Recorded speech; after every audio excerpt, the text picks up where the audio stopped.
Bakıdan baxanda Avropada həyat çox maraqlı görünür, xüsusilə də Barselonada. Barselonada hara baxsan bir tədbir var, insanlar əylənirlər, gəzirlər, hər kəs öz həyatını yaşayır, heç kimin heç kəslə işi yoxdur. Amma bir-iki məqamı qeyd eləmək istəyirəm. Barselonada əşyalarınızı qəti şəkildə ortalıqda qoyub getməyin. Çünki o qədər oğru var ki, yəni bir göz qırpımında sizin əşyanızı oğruya bilər. İkincisi, İspaniyada hökumət öz vətəndaşlarının qayğısına qalmır. Miqrantların çox olmasına baxmayaraq, burada heç də qayda qanunlar hamı üçün doğru işləmir.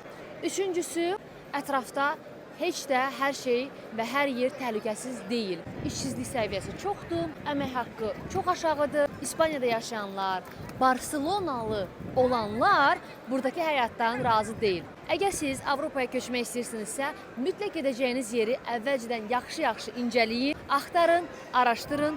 Ondan sonra bəlkə elə olduğunuz yer ən gözəl yerdir.